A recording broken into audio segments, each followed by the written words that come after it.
Hey there, Internet. Welcome to another episode of the John Graves Show. And today, I'm bringing you a little bit of news on Kuroko's basketball. And yes, this was the season finale of Kuroko's basketball. And honestly, it leads into, well, now as this game goes, it does kind of end on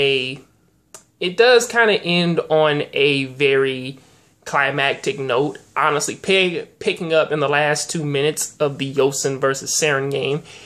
And honestly, with the zone now being honestly the biggest thing that's honestly kind of helping, that's honestly keeping them stay in the game, you know, the thing that honestly kind of started to kind of pretty much kind of slowly pushed them, or at least like kind of slowly stopped Kagami's zone movement, was the fact that actually Murasakibara actually can go into the zone. However, with him going into it with only like a minute left in the game, it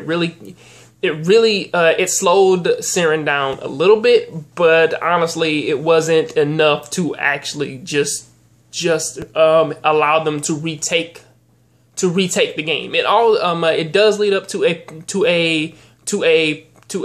pivotal point in the game in which that Saren could have lost. However, it kind of came down to luck because Murasakibara, his body, it was a thing all the way back at the beginning. It was around the Shitoku game when they said that Kagami, he actually jumped a little bit too much and his legs couldn't take it anymore. And that's kind of what happened to Murasakibara this time.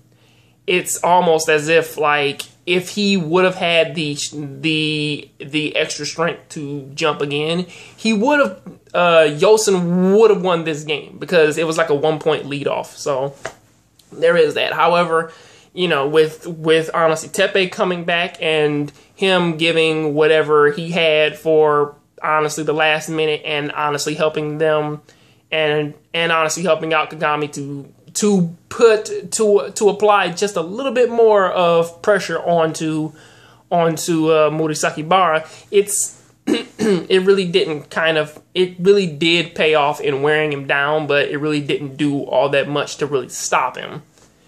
So honestly, how do I feel about this entire game? For this entire game, going on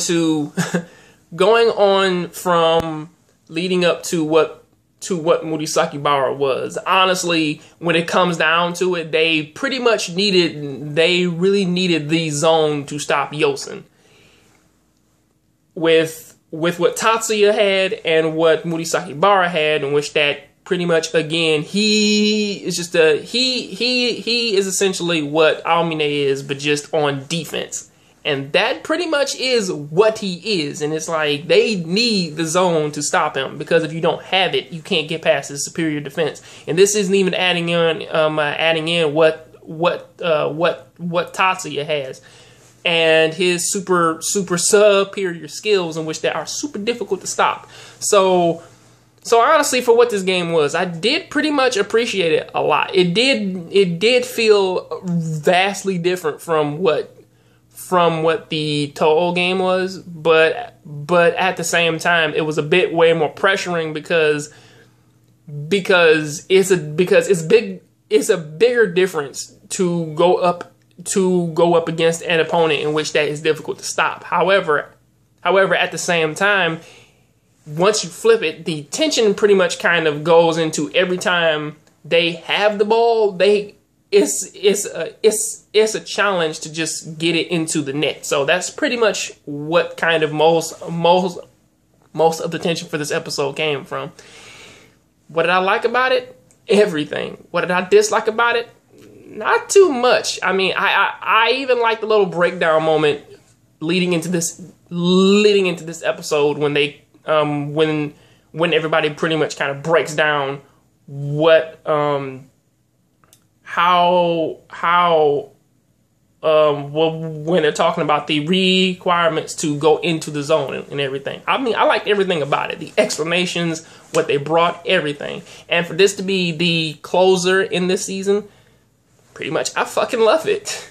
You know, it does kind of lead into something which may happen the next season, which will be Shitoku versus Rakuzan.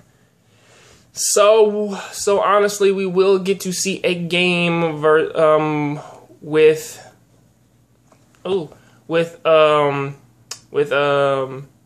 Midoriyama versus Akashi. So there is so honestly, we do have something to look forward to, and they do kind of keep the tension there.